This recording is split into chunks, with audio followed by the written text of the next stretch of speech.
Fala galera, muita coisa nesse processo. A gente sabe que o vamos valor que ele reagir ganhava esse lá vídeo. era um valor muito Grande alto. jogo do O Vasco está Vasco fazendo e um mais um esforço, grande mas resultado no fim do Rafael tem alguma Paiva. responsabilidade do Aston Villa ou o Coutinho abriu mão da outra parte do jogador? É um contrato que, por exemplo, no final do empréstimo tem uma opção de compra? O que o Vasco pensa para esse futuro? Então, é um contrato de empréstimo de 1 ano. Demorou um pouquinho a negociação porque são muitos tópicos que estavam sendo ajustados. A gente tinha que entender que ele estava se desvinculando de 2 clubes, né, do clube do Catar e o empréstimo de 1 ano do Aston Villa. E paralelo a isso, a gente negociando, obviamente, o contrato do Coutinho com o Vasco. E chegou em um momento ali que a gente não podia botar mais preferência de compra, nenhum tipo de outro aspecto para não perder mais tempo, porque já estava justo naquele de 1 ano de empréstimo. Então ele sai de graça do Aston Villa. O Aston Villa não tem nenhum custo com ele nesse período de 1 ano. O custo é todo meu, que eu digo Vasco. Ele abre mão de muita coisa financeira para estar aqui. E eu vou no meu limite financeiro mesmo, porque eu sei que o assédio era muito grande em cima dele. E ele sempre deu a preferência para a gente. Isso foi muito legal também da parte dele. E como eu falei, eu fiz o máximo para fechar. Por isso que a gente demorou, porque a gente estava...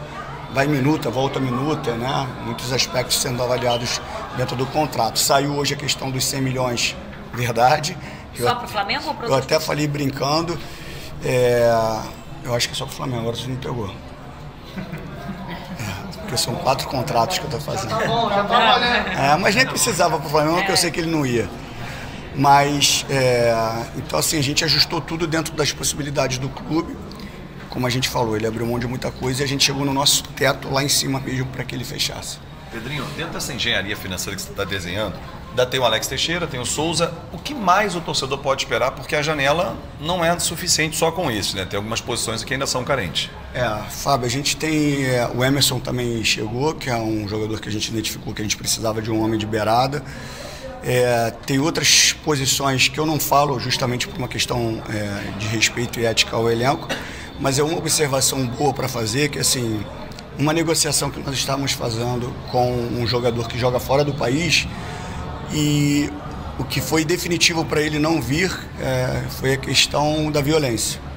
Então assim, isso embargou muito Mas qual violência? Da torcida do Vasco ou do Rio de Janeiro? Não especificamente da torcida do Vasco, não. Da torcida de uma forma geral, do Brasil. Ele tinha medo por causa da família. Então, assim, a gente tem em busca aí, eu acho que mais 2 reforços que eu não posso falar para você e não vou mentir, vou cravar os 2 reforços. São negociações sempre muito difíceis e a gente tem uma responsabilidade financeira ali para a gente não piorar ainda o fluxo de caixa. Mas a gente pretende ainda preencher com mais 2 posições. Pedrinho, o Vasco vem numa sequência muito boa, né, de 3 vitórias sob o comando do Rafael Paiva. Hoje, a tendência é que ele comande o time até o final do ano? Então, vocês me acompanharam um pouquinho na minha outra função de comentarista. Eu não sigo muito as regras que eu não acredito, né? Assim, eu quebrei alguns paradigmas e eu não vejo a necessidade de eu falar a palavra, pelo menos nesse momento, tá? Mais para frente eu posso falar. Mas eu não vejo a necessidade de eu falar a palavra efetivar. Isso não muda nada da minha relação com o Paiva. Ele sabe o que eu quero dele e ele sabe o que esperar de mim. Então, assim, a necessidade que as pessoas têm de falar, tem que falar que ele está efetivado, senão ele não tem segurança. Ele tem segurança para trabalhar. Ele fala diariamente comigo. E a partir do momento que eu falar que ele está efetivado, se ele perder o próximo jogo, vai falar assim, quando estava efetivado, foi efetivado, perdeu o jogo. Então, assim, eu vou transferir uma responsabilidade para ele e eu sei que é uma ansiedade de todos por uma palavra-chave, está efetivado, é o treinador do Vasco. Ele é o treinador do Vasco. E a segurança que ele precisa, eu passo para ele todos os dias. Como você tem avaliado esses últimos jogos com ele? Muito bom, eu acho que assim, não só numa questão de estrutura de jogo, mas de comportamento mesmo. Foi uma das coisas que eu identifiquei rapidamente quando eu chego em São Januário, que era a mentalidade, assim, praticamente uma mentalidade perdedora. Isso desde o contrato, tá? Dos contratos, perdão. Eu nunca vou fazer um contrato que tem um gatilho que se o Vasco não cair, alguém vai ganhar um bônus por isso. Não vou fazer. Isso você já estimula o atleta o que você pensa como instituição. Então, assim, entendo, mas pô, contratou, o time estava com 9 pontos, problema. Vai fazer o contrato, o benefício vai ser se classificar para a Libertadores, se classificar para a Sul-Americana, se for campeão. Esses são os benefícios. E aí a gente tem uma derrota dura, E dentro disso eu falei, foi a frase que o Verratti repetiu, que eu falei para o grupo. Perder, ganhar e empatar vai fazer sempre parte do esporte. A forma com que isso acontece, para mim, é inegociável. Se tratando de Vasco, é inegociável. Então, acho que o time mudou o comportamento técnico e o comportamento, obviamente, de competir. Eu estou tentando responder tudo que eu sei que essa pergunta eu ia. Com relação à demissão do Pacheco, muita gente falou, na televisão você falou que tem que dar tempo. Continuo achando que eu tenho as mesmas convicções que eu tinha na televisão. Só que eu também tenho a humildade de reconhecer que nem tudo que eu falava na televisão eu consigo colocar em prática nesse momento. Então, assim, eu falei na televisão, tenho as minhas convicções, mas tenho a humildade de perceber que no dia a dia não é da forma que eu esperava lá. Então, assim, eu percebi ali no dia a dia, e o Pacheco é um cara super do bem, super capacitado, mas eu não via o que a gente necessitava para reagir dentro da competição. E por isso eu tive que interromper o trabalho, que me dói muito. O cara sai de outro país, vem para cá, enfim. Mas era necessário porque eu trabalho pro Vasco. Eu tenho que pensar no Vasco. E naquele momento eu achei que era necessário. Pedrinho, você tem alguma meta para o Vasco no Campeonato Brasileiro? A Libertadores, a Sul-Americana? É passo a passo, mas sempre para frente. Foi o que eu falei. Nosso objetivo é brigar lá em cima. Então, assim, quando a gente perde, eu não sou muito... É porque vazou um vídeo falando com... Vazou não, obviamente, os vídeos são feitos internamente. Quando eu vou dar a camisa para o Verratti dos 50 jogos, mas eu não sou de falar no vestiário, porque eu entendo que ali é o momento dos jogadores, pós-jogo principalmente. Mas contra o jogo do Bahia, que a gente jogou muito bem, eu acho que se nós não tivéssemos perdido o David, injustamente, a gente poderia de lá até ter saído com uma vitória. Eu entrei no vestiário e falei para eles assim, não olhem para a tabela, olhem para o que vocês estão desempenhando nesse momento, é isso que vocês têm que se prender. Porque se vocês olharem para a tabela, ferrou. Olha para o que vocês estão desempenhando. E a equipe estava desempenhando. Então, assim, eu falei, a gente vai brigar na parte de cima. É lá que a gente tem que brigar. Só que são muitos detalhes que você tem que mudar a mentalidade dos atletas para cima. E isso está acontecendo aos poucos. Hoje a gente viu, obviamente, o Vasco brigando na parte de cima da tabela, pelo menos do meio para cima, que é isso que a gente quer. Qual a importância do plano de sócio? Você falou em limite financeiro na contratação do Coutinho e lança um plano de sócio com 30% de desconto. Traz pra gente esse panorama da importância do torcedor se associar em massa, até mesmo uma possível renovação de contrato com o Coutinho, até mesmo uma aquisição. Eu acho que assim, o sócio, se você tiver um plano de sócio muito bem estabelecido, praticamente ali você vai ter uma receita de um patrocínio master. Né? Se você tiver uma estrutura para manter os sócios também. Não é só ter o engajamento da adesão dos sócios e não ter um plano. Para a gente, óbvio, é mais difícil pela questão que o estádio para, então os benefícios ali, é lógico que quando você vai jogar você tem os benefícios dos assentos, mas assim, a gente tem que criar alguns outros mecanismos também para a gente poder manter, criar algumas parcerias, que você é sócio, você tem desconto no mercado, na farmácia, criar uma estratégia para que a gente possa ainda mais fortalecer, porque a gente sabe que se você tem um engajamento, e a torcida do Vasco, eu acho que é a mais engajada do Brasil, sem clubismo, você conseguiria ter uma receita praticamente de um outro plano, de um outro patrocínio master. Pedrinho, uma pergunta a respeito disso ainda. Qual é, de repente, a meta que vocês têm de novos associados como sócio-torcedor do Vasco? Tem um número aí mágico para, de repente, melhorar esse orçamento? Assim, o número mágico eu acho que assim, não existe um número mágico, né? Ainda mais se tratando de torcida do Vasco, que a gente já viu que ela é capaz de fazer. E o clube não pode ser só o beneficiado. O torcedor tem que ser beneficiado. Então não adianta eu criar um engajamento aqui e o torcedor se associar e ele não ter nenhum tipo de benefício. É lógico que ele quer ajudar o clube, mas ele também precisa ser ajudado. Então o número que a gente sempre imagina para um Vasco é de 100 mil sócios. Né? A gente sabe que se a gente fizer uma campanha muito bem estabelecida, muito bem estruturada, com muitos benefícios, o Vasco bate isso. Mas a gente precisa estruturar isso da melhor maneira possível para que a gente chegue nesse número. Pedrinho, você falou falta hoje que o Alex Teixeira e o Souza serem anunciados pelo Vasco. Qual o panorama que você pode dar para a gente? Todos eles fizeram o exame, está tudo ok. Os contratos particulares acho que já estão assinados, faltam os federativos, eu acho que o Souza já assinou até tudo. Mas está tudo certo, os três vão agora é só construir como é que vai ser a apresentação do Souza e do Alex, do Coutinho é sábado, 11 horas da manhã. Presidente, em que situação está, por exemplo, a venda da SAF? Essa semana saiu mais uma informação de uma credora querendo fazer parte dos lucros em relação à liquidação da SAF do Vasco. A negociação, ela tem sido uma conversa boa com a ICAP, negociação não, uma conversa boa com a ICAP sobre a possibilidade de um novo investidor. A gente tem que ter muita calma para que isso aconteça. Provavelmente eu vou ter que fazer uma operação, como eu falei, financeira antes mesmo do investidor chegar. E a gente precisa, como eu falei até numa entrevista anterior, como a gente não tem uma liga que facilitaria até a entrada de empresas no futebol, porque ali você teria um compliance, vários critérios para essa empresa bater, e aí sim você poderia finalizar. Como você não tem esse critério, chega uma empresa que de repente você não tem, que deveria ser um critério do clube, entender qual a empresa que está entrando, fiscalizar, compreender. Mas como a gente não teve isso e não tem uma liga para isso, então a gente tem que ter muita calma para, obviamente, escolher um novo parceiro e investidor para o Vasco. Sobre essa questão financeira aí que você falou, que para não piorar o fluxo de caixa, né? Você pode falar melhor sobre essa questão, essa saúde financeira do Vasco? Todo mundo já sabe, né? Então, assim, agora cabe a mim, como eu falei, criar a operação financeira que já está estruturada pelo meu grupo para a gente poder fazer a janela, para a gente honrar os compromissos até o final do ano. E aí sim, um início de 2025 diferente do que a gente está vendo agora. Saiu hoje a informação de que Vasco e Fluminense vai ser em Cariacica. A gente viu algumas pessoas, enfim, reclamando sobre isso. Queria que você explicasse pra gente a decisão e se tem a ver com o Maracanã, lado do Fluminense, lado do Vasco, todo aquele questionamento que tem toda vez que tem esse clássico. Então, não vai ser em São Januário, porque o BEP não autorizou. A gente ia botar em Brasília, mas a agenda de Brasília está fechada. E aí, Cariacica é uma alternativa. E o Maracanã não é por ser do Fluminense? Não, o Maracanã, eu acho que a gente tinha conversado que foi num momento de negociação onde achou que o custo ia ser muito maior do Maracanã do que a receita e os dois clubes estavam com dificuldade, então a decisão é jogar em Cariacica. É uma alternativa que nem sempre todo mundo, obviamente, o Vasco quer jogar aqui em São Januário, quer jogar no Maracanã, eu também quero, mas é uma alternativa que a gente teve pro momento, para a situação. Por isso vai ser Espírito Santo. Pedrinho, boa noite. Roberto Casal, do canal de Vascaíno para Vascaíno.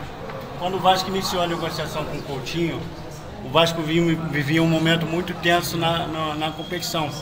E uma pressão imensa, e o torcedor via no Coutinho um salvador da pátria.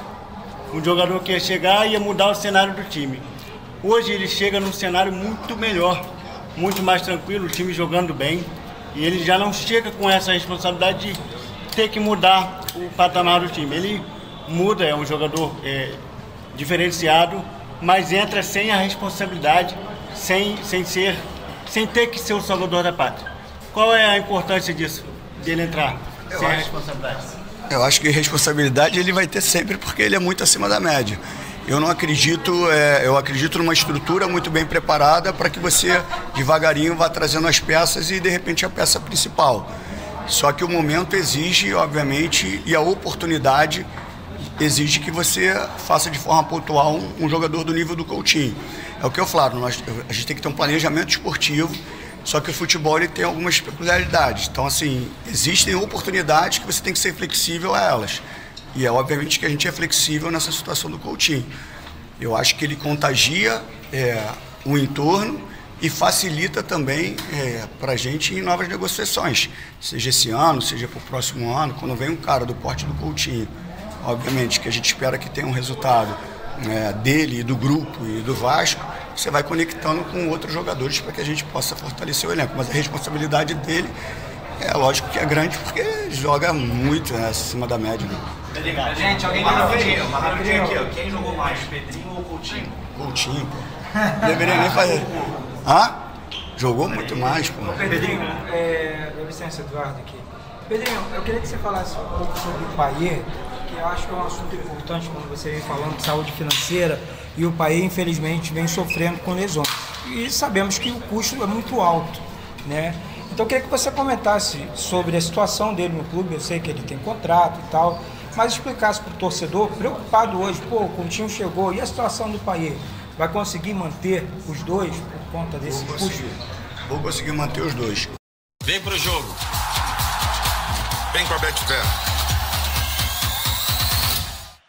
Payet só sai se ele quiser, ele não sai por nenhum critério técnico ou diretivo. Criaram uma relação de dificuldade minha e do Payet que não existe, né?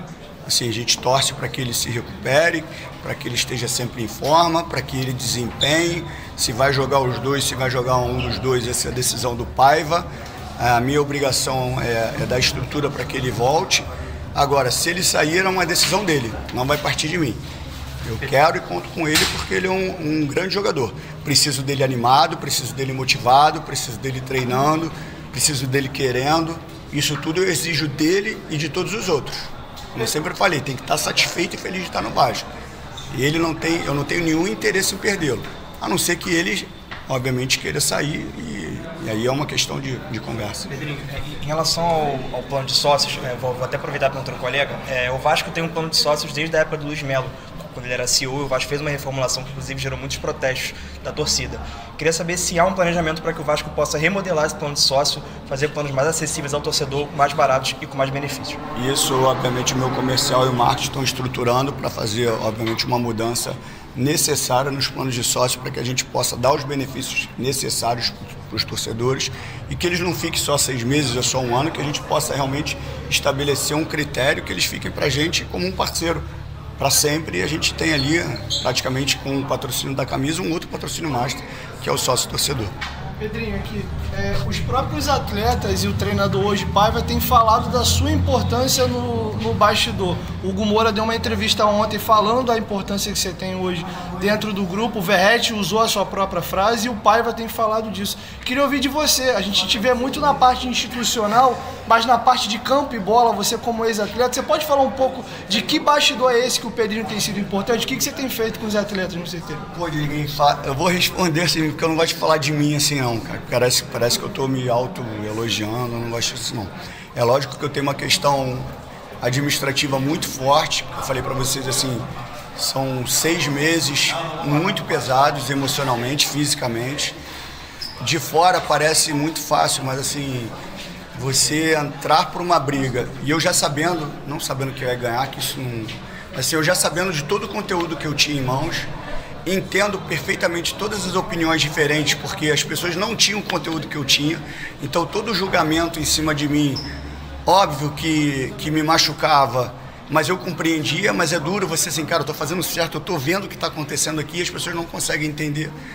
Isso te desgasta emocionalmente, porque é uma briga pelo bem do clube e parece que as pessoas estão torcendo contra você. Eu falei assim, cara, vocês não estão entendendo o que eu estou fazendo.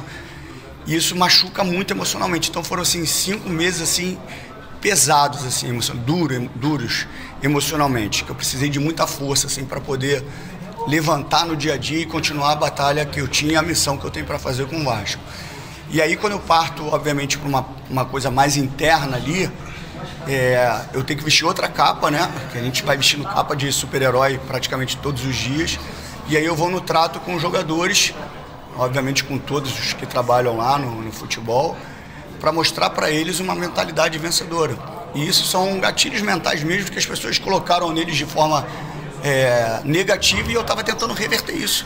Eu falei assim, eu não vou cobrar de vocês, vocês podem ter certeza, aquilo que eu sei que vocês não podem entregar. Eu vou cobrar o que eu sei que vocês podem entregar. E eu sabia que o time poderia entregar mais tecnicamente e muito mais em termos de competitividade, e está entregando. Tanto que eu falei para eles assim, o mérito desse momento é todo de vocês. Então assim, o que eu passo para eles é uma experiência de ter confiança, porque você vai ser vaiado sempre.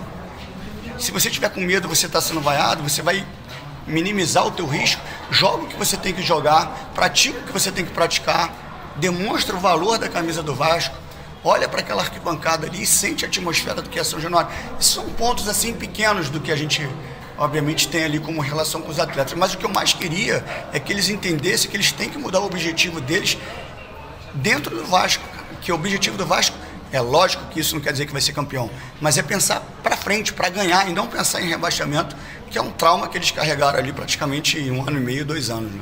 Até para quem, só para finir. Gente, quem não fez ainda. Para quem ia cuidar só da piscina, tá fazendo bastante coisa, né, presidente? Verdade. Pedrinho, tem ajudado, né? Tem, muito. Felipe, o Marcelo Santana também chegou. Ele e o Felipe estão fazendo um trabalho excepcional, assim, não só executivo, mas também no dia a dia, no trato com os atletas. O Clauber é um cara muito importante no nosso dia a dia, que às vezes trabalha e ninguém percebe. Assim, é um grupo muito legal de trabalho.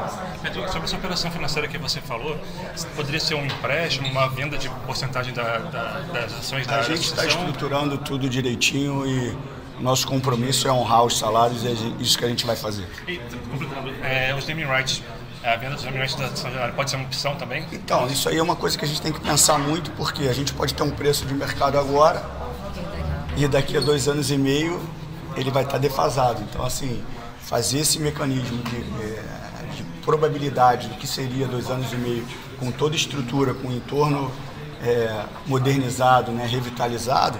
Então, assim, a gente tem que ter muita calma. A gente pode fazer até de forma temporária, né, nesse término de ano, pode ser alguma alternativa, mas para o estádio de São Januário tem que ser uma coisa muito bem pensada para a gente não chegar defasado quando o estádio estiver pronto. Pedrinho, boa noite. A questão do Vasco agora, ele está vivendo um momento histórico, né, da reforma de São Januário, que a torcida tanto esperou por esse momento importante. Mas como está a questão da venda do potencial construtivo? Já existe algo encaminhado? Tem empresas negociando? Como está essa situação? Na realidade, a gente já vinha trabalhando nisso já desde o início do ano. A venda do potencial construtivo está muito bem encaminhada. Obviamente, isso acontecendo, tem todo um cronograma a ser seguido. Mas a perspectiva mesmo é que a gente vai iniciar a obra em dezembro ou em janeiro. Esse é o nosso objetivo, até para a gente entregar, se o Papai do Céu permitir, em 2 anos e meio e 3 anos. Fala galera, grande entrevista do Pedrinho, está fazendo história como presidente do Vasco, está de parabéns. Vamos apoiar e vamos aderir o sócio torcedor.